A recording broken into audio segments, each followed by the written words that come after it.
It is overtime here again at Old Favorite Friday, discussing incredible classic beers and giving them the love and respect that they so rightfully deserve. And this week we are talking about a classic brewery, Victory Brewing, that's been around since 1996. So they were early adopters in the craft beer world here in the United States. And this is their DirtWolf Double IPA. This is a beer that is a throwback Double IPA. And I have seen this on the shelf now in this mix pack here for months and months, if not a year or so. I'm not sure how long they've been producing this particular mix pack, but I've been seeing it, and I love DirtWolf. I used to drink it quite a bit back in the day. It's not available in six packs down here, and I don't tend to buy mix packs like this of other beers that I mean, I'm not saying that Brotherly Love might not be a great hazy IPA, but I hadn't had it before.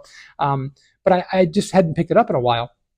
And in my mind, this beer was a brand new beer from Victory, and which is kind of ridiculous, kind of showing my age. So I did not think that this beer was kind of appropriate for Old Favorite Friday. We like to have beers that are like 10 years old and have a real long legacy to them and kind of highlight them because they've been around for so long.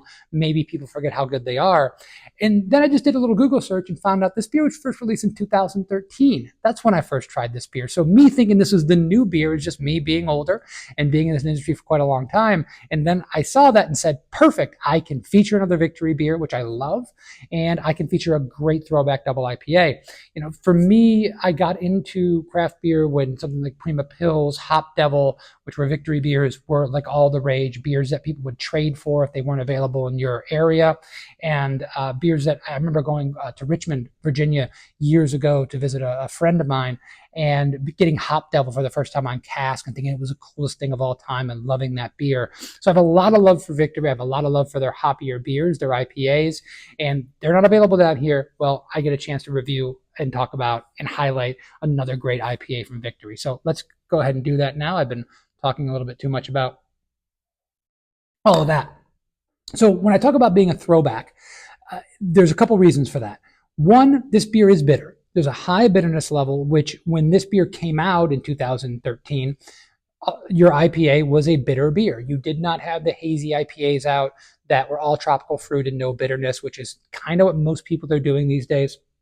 You also had in more malty double IPAs, you had higher malt bills, which would give you a lot more sweetness and malt flavor to balance out the bitterness. And that has also kind of fallen out of favor. It's not that other breweries are not doing it. Obviously, Victory's doing a great one. Sierra Nevada produces a couple of kind of throwback double IPAs. There's other ones out there. Lagunitas, Maximus is another one we featured on Old Favorite Friday that's malty. But we just don't have as many of those beers available in the market. And we've kind of moved more to those kind of tropical, no bitterness beers, or just really clean, simple malt bills with a lot of hop flavor. And even the ones that have bitterness, a lot of hop bitterness. I feel like the market misses this, and I wish there were more out there because this is right up my alley. And I disagree with people all the time. A good friend of mine, Mike Urevich over at Copper Point Brewing, and one of my best friends in the world, he's not a big fan of malty double IPAs. And recently he had a mixed pack of a different brewery's beer, and he was like, "Oh, this one was too malty for me," which made me run out and pick that six pack or that mixed pack up because I wanted to try that beer. So this is made for me, right? You've got all that classic pine resin, dank hop flavors with the grapefruit and citrus alongside it. Tons of bitterness, but also that malt sweetness, a little bit of caramel malt, some breadiness in there to balance it out. There are classic double IPAs that are more malty that even go into more of that really like orangey, brownish kind of color or tan maybe color, whereas this is a little much lighter than that. But the balance here is just right. The hop flavors are layered. It's earthy and piney, but also has hints of more like stone fruit and some tropical fruit notes in there as well. It's really harmonious. There's a lot of different things going on in here with the hops that they use. They use some kind of old school hops and some new school hops. And the malt profile is just really nice. It's mellow. It lends a little bit of spice to the soup without dominating it, without being the only thing you taste, which is what I think some people worry about. They want to go get an IPA. They want to taste the hops and they think the malt gets in the way. This does not do that. This has the exact balance that I'm looking for in this style of beer made by an incredible brewery. And I'm so glad I was able to pick this up finally. And I was just over that mental block of thinking that this beer had come out yesterday. And I'm excited to try these because embarrassingly, I have not had Brotherly Love, their hazy IPA, or I have not had the Juicy Monkey. These are going to be more of these more newfangled, new style IPAs, which I adore as well. I think they're great. There's a place for all of this here. It doesn't have to be one size fits all. Unfortunately, I think too many people kind of build themselves into boxes and think that an IPA is supposed to taste one way when they don't realize it can taste many, many different ways. And this is a great example of that. Once again, by an absolutely incredible brewery.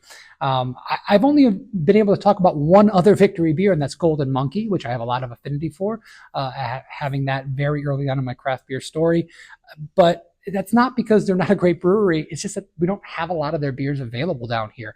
If I don't even know if Hop Devil and Prima Pils are in production still. If they are, they don't come to Florida. And if they are still in production, I'll find I'll find a way to get my hands on them so I can talk about those beers because they mean a lot to me personally.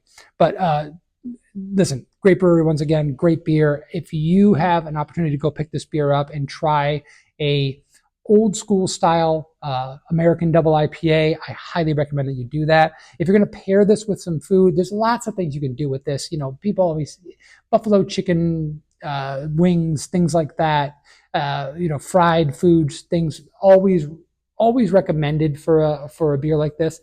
When I'm drinking this, I'm thinking that this would go really well with jambalaya. I love the idea of pairing this with something that's spicy, something that has some fattiness and some richness, like the andouille sausage would have inside of a jambalaya. I think it would balance it out really well. It also has the body because it has that malt sweetness. So that malt sweetness lends itself really, really well to the acidity of like kind of a tomato-based sauce, and really rounds that out as well, which is great about a beer like this because I think it is more well-rounded than just being kind of a clear beer with a lot of hops. It's got more to it. There's more depth and there's more flavor. So that would be a good recommendation, in my opinion, to go with this beer.